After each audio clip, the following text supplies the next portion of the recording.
It's dark, almost no color at all. I can't really see anything clearly. There's not much left except the black. All that remains is the sound of the words in the room, and you. Between the black spaces, paper white. Supposedly, it's where the words are. It looks random to me. I see the letters, they form words, but they end before realizing their potential. Almost like a silent moment near the ending of a film.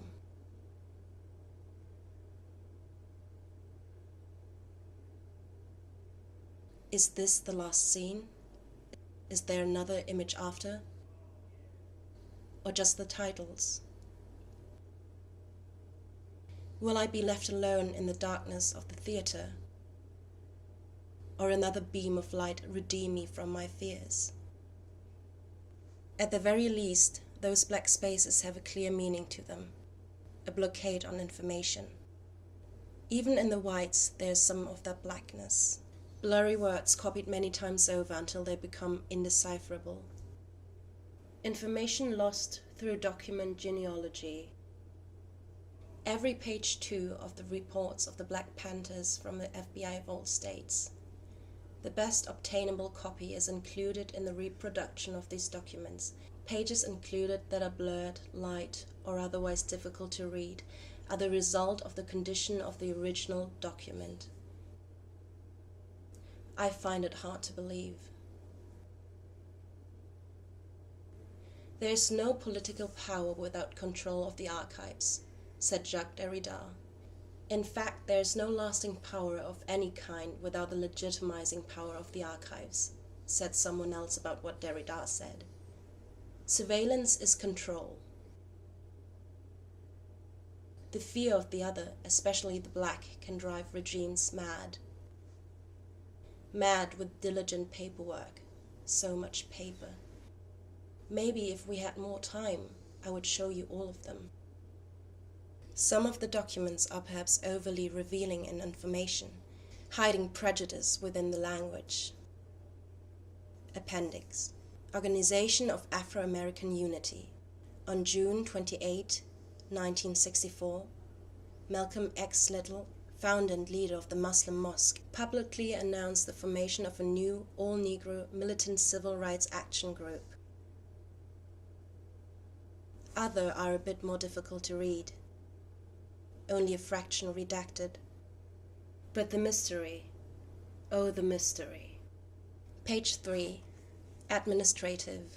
Re Charlotte Nightle to the Bureau. September 10th, 1973. The first source is. The second source is. End. Signed, H. The big ones are the most beautiful. Big black boxes on top of big black boxes. Nothing remains. Perhaps a handwritten reference. Not much more. They are aesthetically pleasing. I wonder if the agent in charge had artistic tendencies.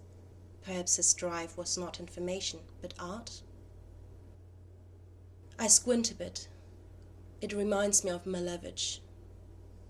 I wonder what Casimir would think of it. The painted work is no longer simply the imitation of reality, but is this very reality. It is not a demonstration of ability, but the materialization of an idea, he said. I heard a rumor that they found something else hidden behind the black square. Was he hiding something too? Perhaps he invented blacking out.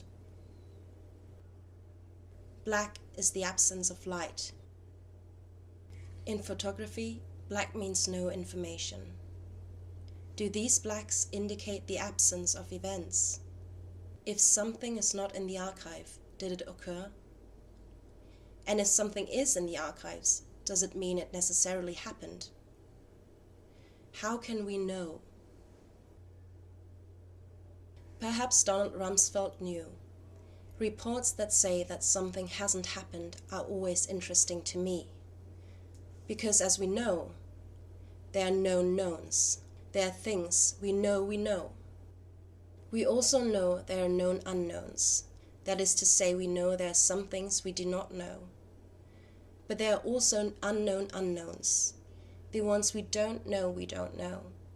And if one looks throughout the history of our country and other free countries, it is the latter category that tend to be the difficult ones. How can we know what isn't in these documents? Can we know who were the Black Panthers now? How can we know that we know? Who has the power now? The blacks? The whites?